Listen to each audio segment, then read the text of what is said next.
Bismillahirrahmanirrahim. Assalamualaikum warahmatullahi wabarakatuh. Innal hamdalillah nahmaduhu wa nasta'inuhu wa nastaghfiruh wa na'udzu billahi min shururi anfusina wa min sayyiati a'malina. Man yahdihillahu fala mudilla lahu wa man yudlil fala hadiya lahu. Wa asyhadu an la ilaha illallah wahdahu la syarika lahu.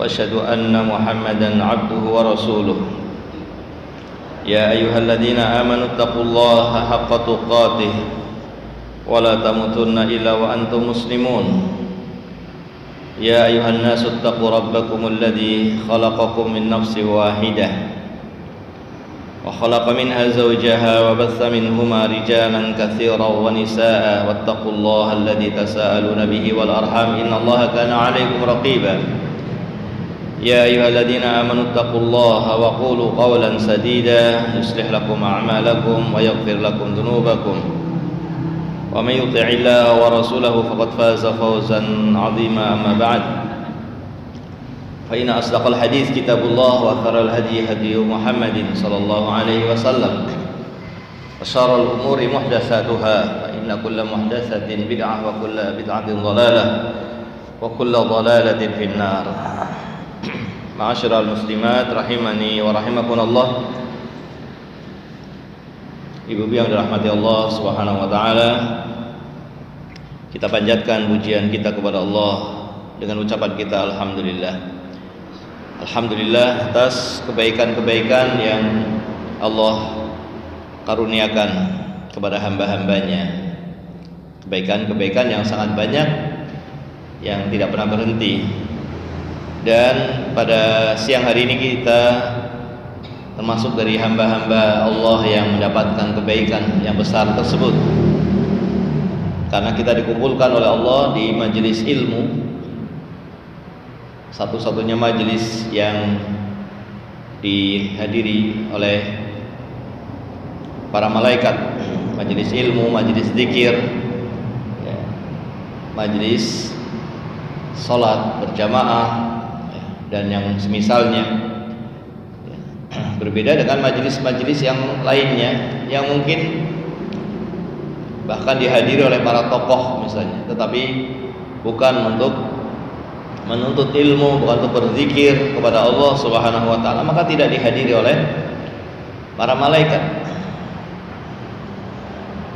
Sementara kita berada di majelis zikir, di majelis ilmu, yang majelis ilmu adalah majelis-majelis yang dihadiri oleh para malaikat, majelis yang dicintai oleh Allah Subhanahu wa taala.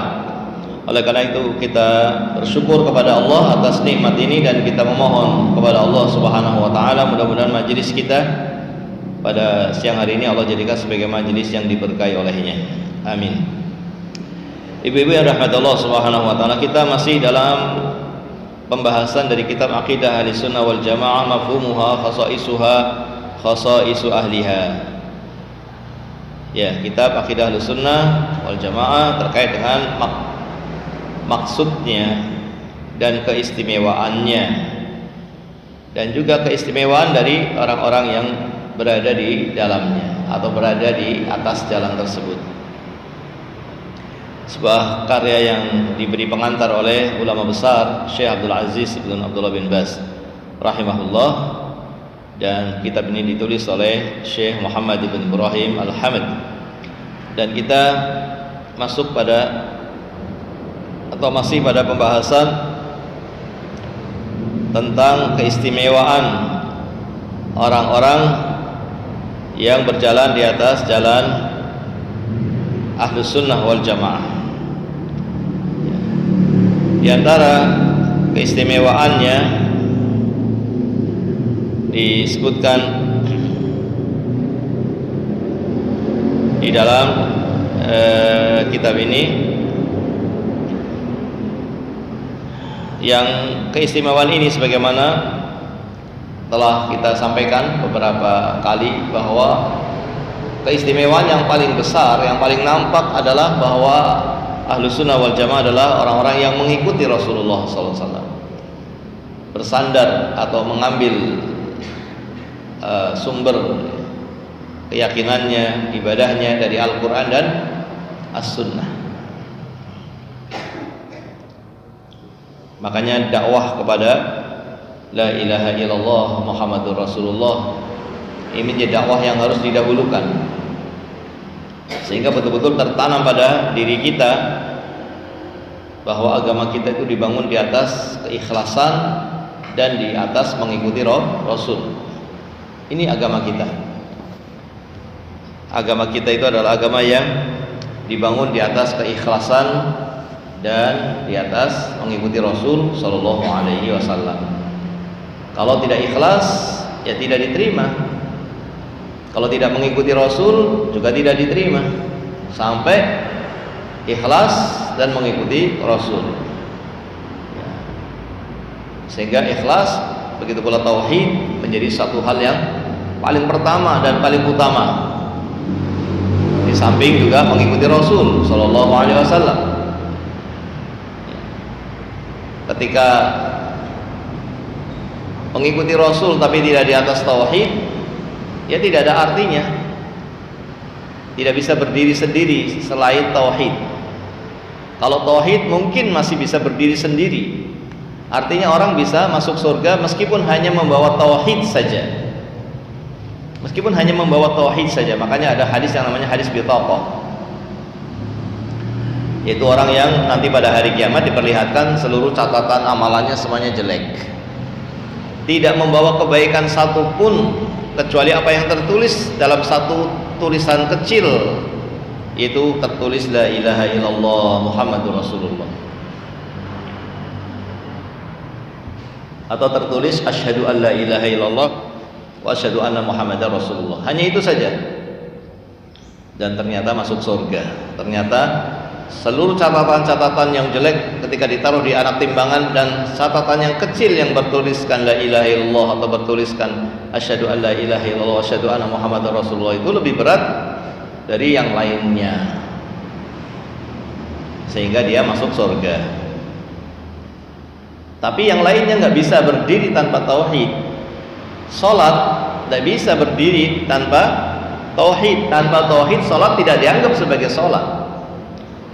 Puasa, zakat, semua ibadah jika dilakukan tanpa dibangun di atas tauhid, ya tidak ada artinya.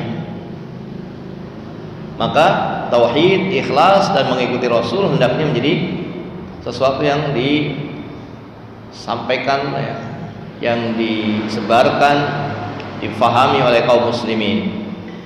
Maka ciri khas Ahlus Sunnah wal Jamaah adalah mengikuti Rasulullah Sallallahu Alaihi Wasallam, mengikuti jalannya Rasulullah dan para sahabatnya. Maka kemudian lahirlah keistimewaan dari Ahlus Sunnah wal Jamaah. Di antaranya adalah apa? Disebutkan di sini adalah amruhum syura bainahum. Mereka adalah orang-orang yang bermusyawarah, yang banyak melakukan musyawarah. Keputusan-keputusannya diambil dari musyawarah. Kenapa demikian? Ya, kalau kita melihat sirah Nabi, kita melihat sirah Nabi Muhammad Sallallahu Alaihi Wasallam, kita akan dapatkan itu. Kita akan dapatkan itu sebagaimana nanti akan disebutkan di sini, bahwa Nabi SAW adalah orang yang banyak bermusyawarah dengan para sahabatnya. Nah, ini ciri Ahlus Sunnah wal Jamaah, bermusyawarah, banyak bermusyawarah dalam rangka menjalankan firman Allah Subhanahu wa taala, atau dalam rangka mewujudkan apa yang Allah puji kepada hamba-hambanya yang beriman. Allah memuji hamba-hambanya yang beriman di dalam surat Asy-Syura.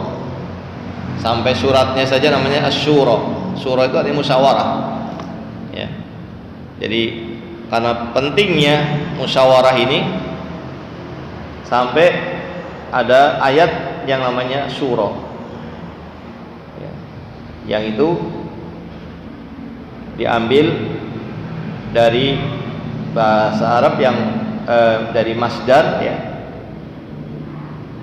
yang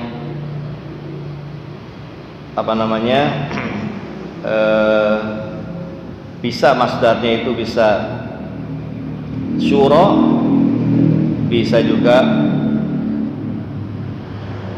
musyawarah, sama syura atau musyawarah ya. Ini kalimat masdar yang ada dalam bahasa Arab.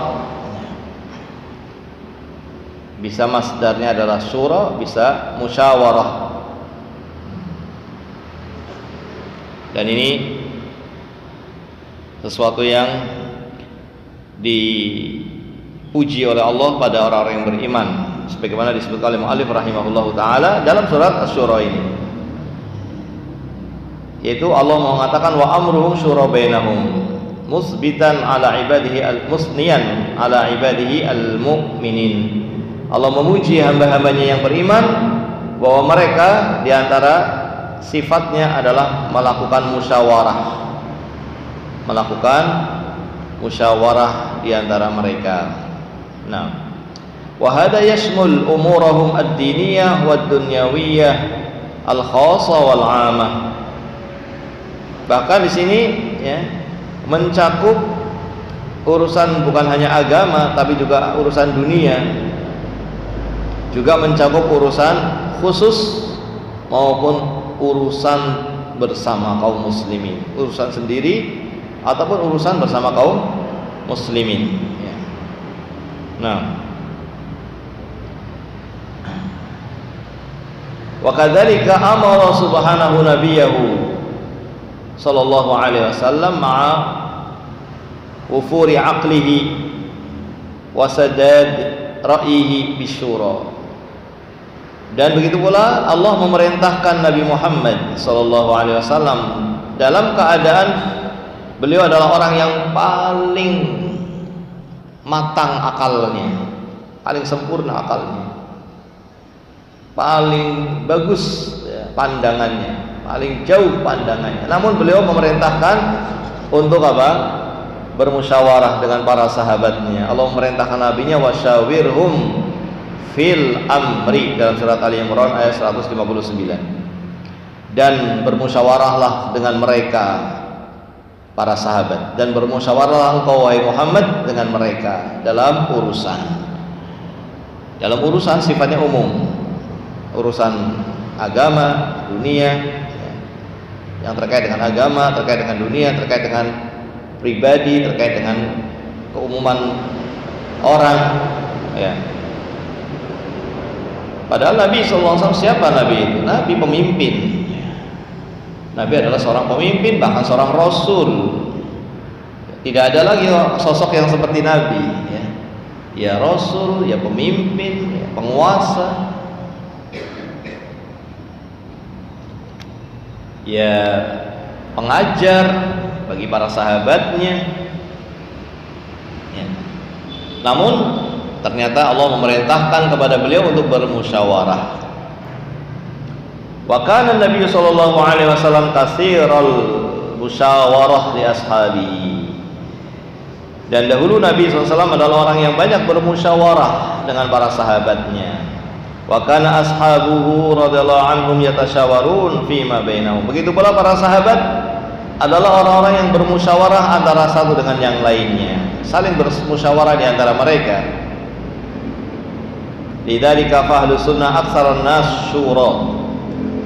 Oleh karena itu ahlus sunnah adalah orang-orang yang paling banyak bermusyawarah di antara manusia. Yang paling banyak bermusyawarah di antara manusia itu ahlus sunnah. Wa ab'aduhum 'anit tafarrudi wal istidad atau wal istibdad. Dan paling jauhnya orang dari merasa bisa sendiri, merasa tidak butuh kepada yang lainnya. Kita butuh kepada orang lain. Imtisalan li amrillah azza wa jalla. Mereka melakukan itu dalam rangka menjalankan perintah Allah yang memerintahkan untuk bermusyawarah, wa tiba'an li Rasulih sallallahu alaihi wasallam, dan dalam rangka mengikuti Rasul sallallahu alaihi wasallam, li ilmihim bi fadailis syura wa awaidiha al jammah. Karena apa? Mereka tahu, para sahabat tahu, dalam musyawarah itu ada manfaat yang sangat besar, ada keutamaan dan ada banyak manfaat ya, yang sangat besar. Fahiya tazra'ul ulfah baina al-mutasyawirin. Di antaranya adalah akan menanamkan kelembutan kepada orang-orang bermusyawarah, akan menanamkan kelembutan. Meskipun mungkin hasilnya ternyata tidak sebagaimana yang diinginkan, tapi sudah dimusyawarahkan. Sudah dimusyawarahkan dulu, ternyata hasilnya tidak sebagaimana yang diinginkan, maka tidak akan ada yang saling apa? Menyalah-nyalahkan. Ini gara-gara kamu, ini gara-gara fulan, tidak. Karena sudah dimusyawarahkan. Sehingga musyawarah ini menanam kelembutan kepada orang-orang yang melakukan. Berbeda jika tanpa musyawarah. Ya, mungkin akan dibiarkan oleh yang lainnya, biarkan itu dia sendiri, karena dia nggak musyawarah, rasakan itu sendiri, atau semisalnya. Tapi kalau dengan musyawarah maka akan difahami oleh yang lainnya. Wa taqwa wa tuqawwir rawabit bainal muslimin, dan akan memperkuat ikatan kaum muslimin. Fa innahum mata sya'aru bi wahdatil hadfi wal maslahati fakkaru fi tahqiqi dzalik. Dan kaum muslimin kalau sudah diikat dengan ikatan persaudaraan, kemudian saling meminta saran, kemudian bermusyawarah, maka apa? Ketika muncul suatu tujuan, suatu visi, maka semuanya akan berpikir bagaimana visinya terwujud, misinya terwujud. Ketika itu dilakukan bersama. Tapi ketika itu dilakukan sendiri, program itu mungkin dilakukan sendiri, maka mungkin yang lainnya tidak akan peduli. Tapi kalau dimusyawarahkan, maka musyawarah ini menjadi mengikat hati kaum muslimin yang bermusyawarah, sehingga mereka merasa bahwa ini adalah tujuan yang harus dicapai bersama.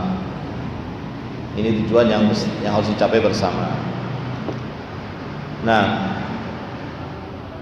wa ma tasya'aru bi irtibatil masalih qawiyat bainahum al-mahabbah, dan ketika ikatan kebersamaan ini mereka rasakan, ya, maka akan muncul saling mencintai di antara mereka. Wa tawassaqat ural ulfah, dan akan semakin kuatlah ikatan kasih sayang. Wa zalat mujibatil adawah, sehingga akan hilanglah hal-hal yang mendatangkan permusuhan. Nah, maka yurwa an Amirul Mukminin, diriwayatkan dari Amirul Mukminin Ali bin Abi Thalib radhiyallahu anhu, beliau mengatakan ni'mal mu'azzarah al-musyawarah. Ya, sebaik-baik yang mengikat adalah musyawarah, mengikat hati, mengikat ikatan hati.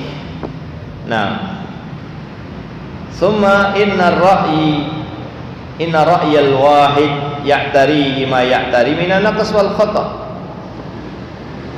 Dan pendapat satu orang itu sangat mungkin terkena kekurangan, bahkan mungkin kesalahan. Berbeda dengan ketika pendapat itu banyak, pandangan itu banyak. Fa idza kasratul ara, ketika muncul pandangan ini, muncul pertimbangan ini, pertimbangan itu, wattafaqat, kemudian terjadi kesepakatan setelah melihat pertimbangan-pertimbangan yang ada, wa hasala ta'awun wa asabus shawab wa adrakun najah, maka akan terjadilah tolong menolong, bantu membantu, ya, maka akan terjadilah kesuksesan. Ya kita lihat bagaimana Nabi SAW sebagai seorang Rasul saja, beliau pemimpin dan Rasul, beliau ketika dalam banyak urusan bermusyawarah. Kita lihat dalam perang yang ada pada Nabi, perang Badar. Perang Badar ini perang yang pertama, perang yang pertama yang dilakukan oleh kaum muslimin bersama Rasul Sallallahu Alaihi Wasallam. Yang sebetulnya perang Badar ini tujuannya bukan untuk perang, tujuannya untuk menghentikan atau mencegat kafilah,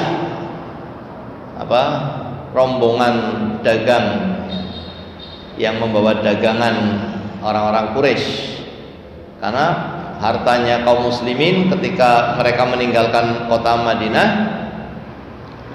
meninggalkan kota Mekah ke Madinah, harta mereka diambil oleh orang-orang kafir Quraisy. Maka kaum muslimin ingin mengambil haknya dengan mencegat kafilah, pengusaha, tujar, para pedagang yang membawa barang dagangan dari Mekah, dari Yaman menuju ke Mekah, atau dari Syam menuju ke Mekah.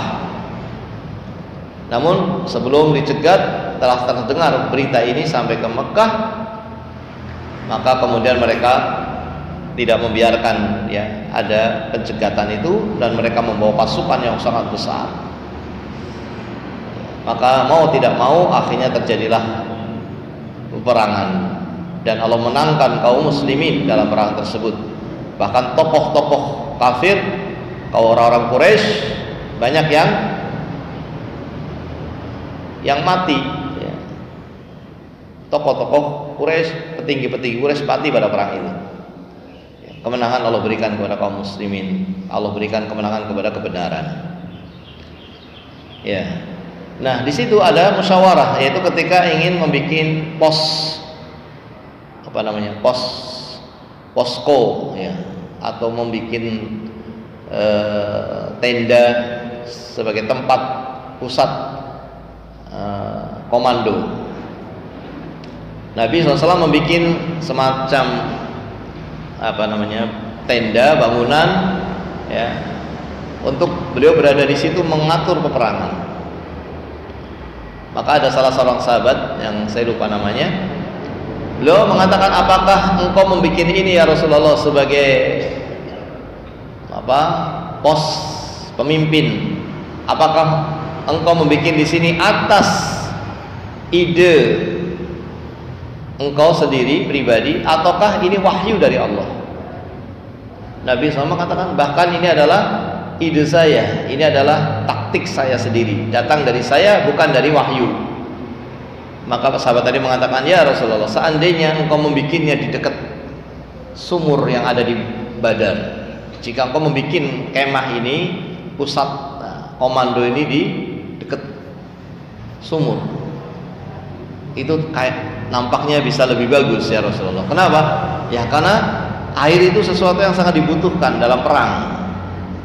Kalau air sumur ini sudah dikuasai oleh kita, maka kita sudah mendapatkan sesuatu yang sangat berharga, yang kita butuhkan, dan nanti orang-orang kafir tidak bisa mendapatkannya.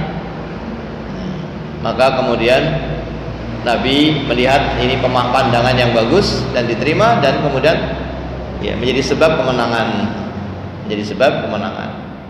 Begitu pula dalam perang berikutnya, perang Uhud. Perang Uhud datang setelah perang Badar. Itu pun demikian, di mana mereka orang-orang Quraisy ingin membalas atas kekalahan mereka di perang Badar. Mereka ingin membalas dendam, ingin menyerang dengan pasukan yang lebih besar. Maka di situ pun Nabi meminta pendapat para sahabat, apakah perlu keluar dari Madinah ataukah tetap menunggu di kota Madinah? Apakah perang akan terjadi di kota Madinah atau kita keluar dari Madinah? Maka terjadilah musyawarah dan kemudian diputuskan keluar. Yaitu perangnya akhirnya di Uhud, perangnya di sekitar gunung Uhud. Dan perang-perang yang lainnya, dalam perang Apa misalnya Ibu? Perang Khandaq. Perang Khandaq itu berkumpul banyak orang-orang kafir, bukan hanya kafir Quraisy, tapi Yahudi dan yang lainnya, berkelompok-kelompok. Apa sekarang istilahnya beraliansi, aliansi, ya bersatu jadi satu, ingin menyerang kaum muslimin, ingin mengepung kaum muslimin. Maka salah seorang sahabat Nabi yaitu Salman Al-Farisi, ketika Nabi mengajak musyawarah, beliau punya ide sebagaimana yang dialami ketika beliau berada di negerinya yaitu Persia. Maka dia namanya Al-Farisi karena dia dari Persia. Kemudian apa? Diceritakan bahwa dahulu di negeri kami kalau diserang oleh pasukan yang gabungan pasukan besar, maka kami dahulu membuat khandaq. Membuat apa? Parit yang panjang dan dalam, yang lebar dan dalam. Lebar supaya kuda tidak bisa melompati parit tadi, atau onta tidak bisa melompati parit tadi. Dan dalam sehingga kalau masuk ke parit itu nggak bisa keluar.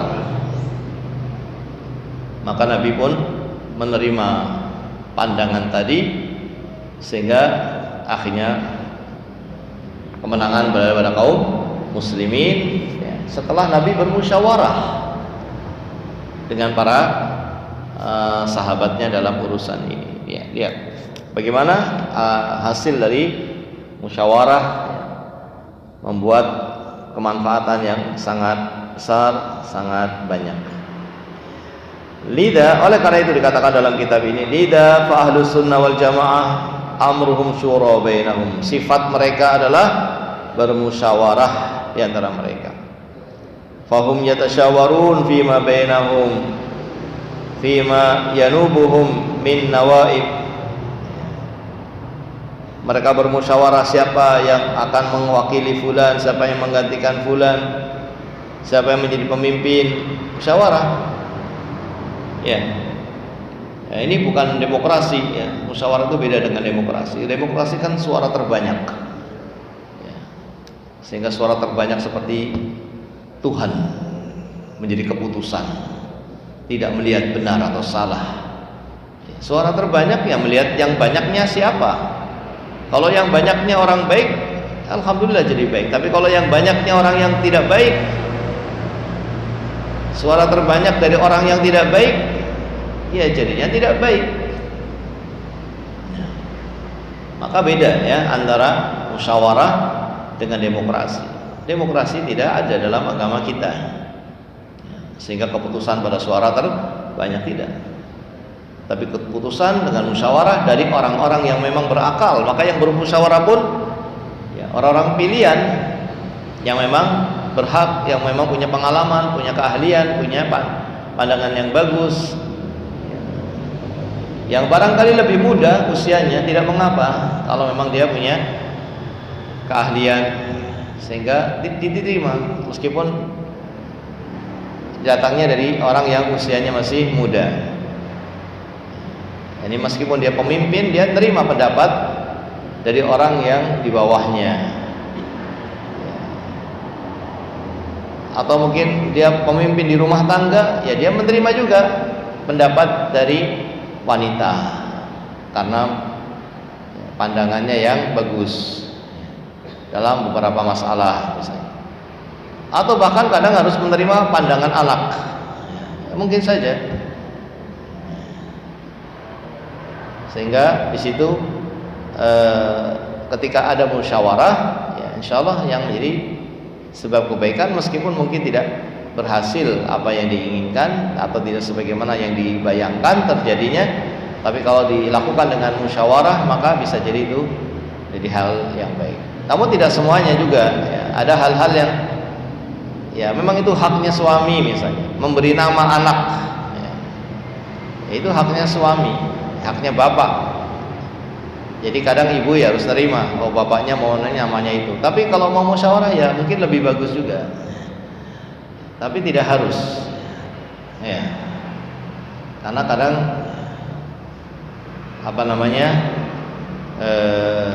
dalam beberapa hal justru yang lebih tepat adalah sebagaimana yang ditetapkan haknya oleh syariat. Ini haknya siapa?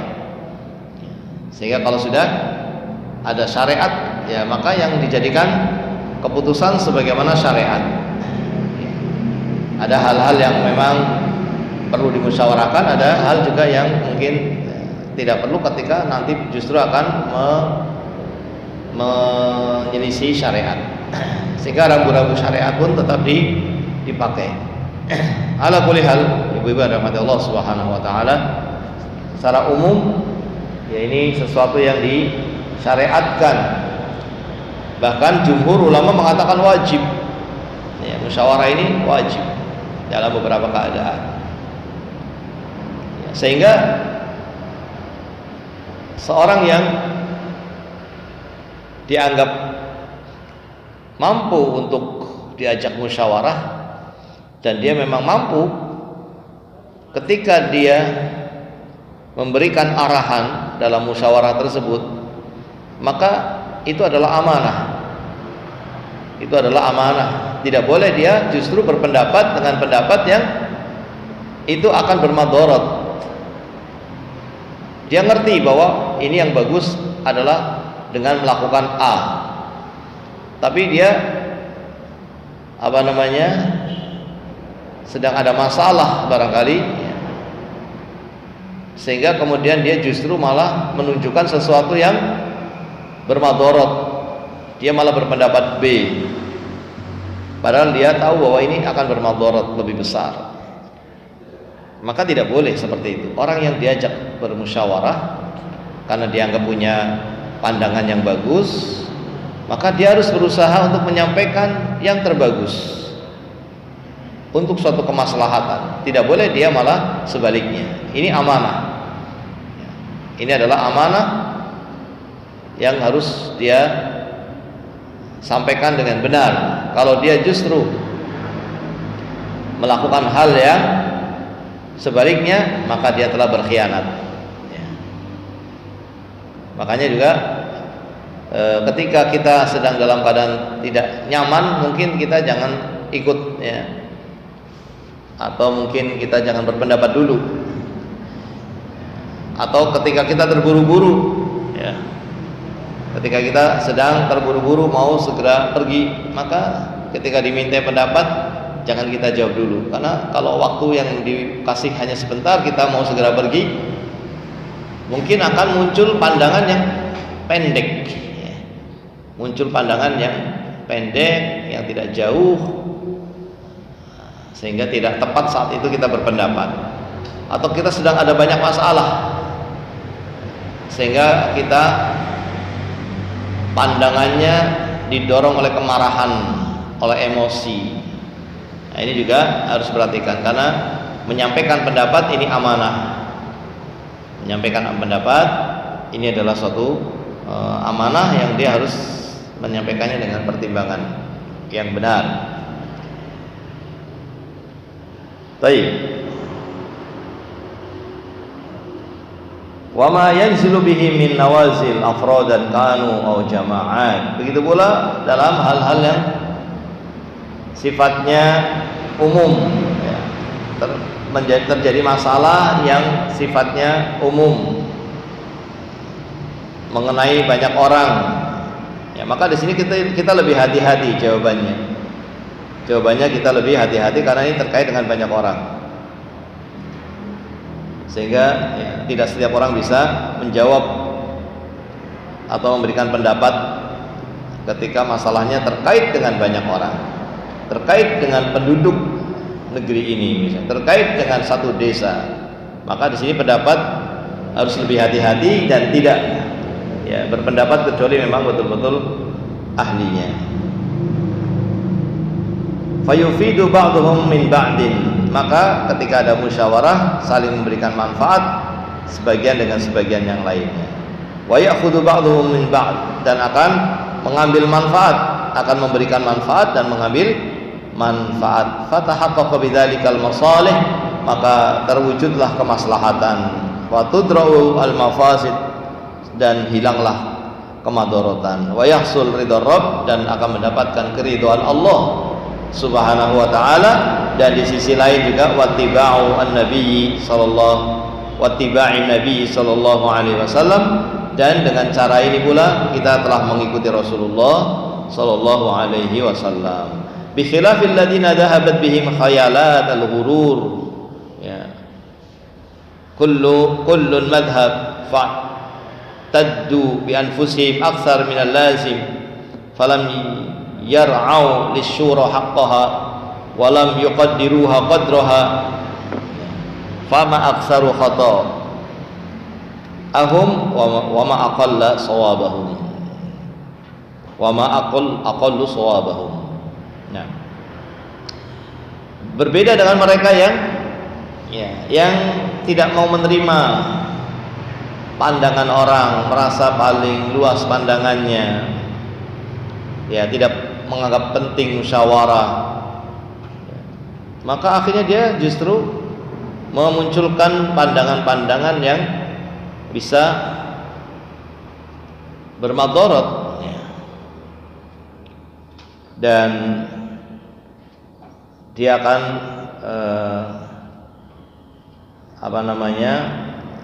mengharuskan orang untuk mengikuti dia, yang kemudian akhirnya menghilangkan hak orang lain, mengurangi hak orang lain, karena dia melazimkan, dia mengharuskan apa yang dia sampaikan untuk diikuti, sehingga dia tidak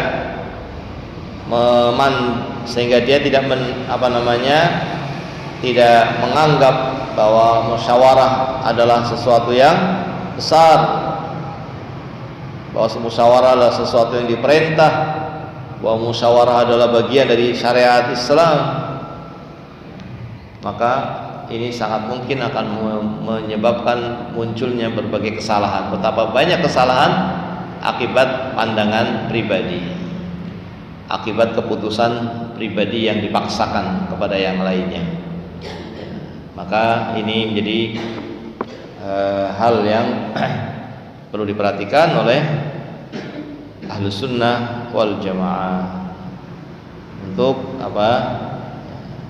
bermusyawarah, untuk menerima pandangan-pandangan orang sebelum diputuskan, sehingga apa yang dihasilkan lebih baik dan memberikan banyak sekali faedah, sebagaimana tadi kita telah sampaikan atau sebagaimana disebutkan tadi dalam kitab ini, betapa banyaknya kemaslahatan, betapa banyaknya kebaikan yang muncul, ya, ketika sesuatu itu diputuskan dengan musyawarah, ya. Nah, dan ini berbeda dengan demokrasi, sebagaimana yang tadi kita sampaikan, ya, bahwa ini bukan berarti kita mendahulukan suara terbanyak, tetapi kita mendahulukan pandangan yang paling baik, ya, di antara pandangan-pandangan orang yang baik, atau menggabungkan berbagai pandangan-pandangan yang baik dari banyak orang, sehingga lebih sempurna,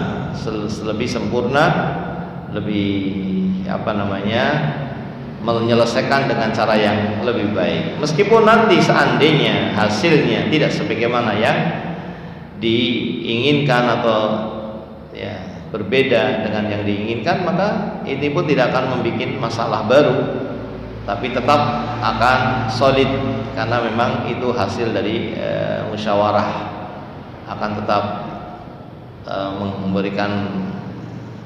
akan tetap memunculkan saling kasih sayang, ya, di antara kaum muslimin. Wallahu taala a'lam bissawab, ya. Ini barangkali ibu-ibu yang bisa kita pelajari pada siang hari ini, dan masih banyak, ya, keistimewaan Ahlus Sunnah yang semuanya lahir dari keistimewaan yang paling besar, yaitu mengikuti Rasul Sallallahu Alaihi Wasallam. Sebagaimana tadi sudah kita sampaikan bahwa agama kita dibangun di atas ikhlas dan mengikuti Rasul. Dan dari keistimewaan yang paling besar ini lahirlah keistimewaan yang berikutnya, yang itu seharusnya ada pada kaum muslimin, terutama ahlus sunnah wal jamaah.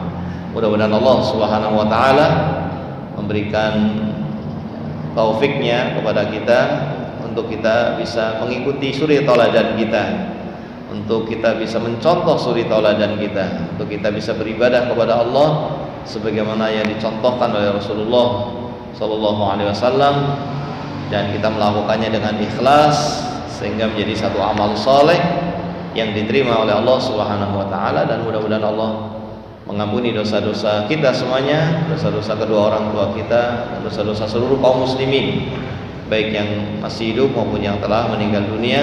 Mudah-mudahan Allah senantiasa menunjukkan kepada kita kebenaran untuk kita mengikutinya, dan menunjukkan kepada kita kebatilan untuk kita menjauhinya. Wassallallahu wasallam ala nabiyyina Muhammad wa ala alihi wa sahbihi ajma'in. Subhanakallahumma wa bihamdika asyhadu an la ilaha illa anta astaghfiruka wa atubu ilaik. Assalamualaikum warahmatullahi wabarakatuh.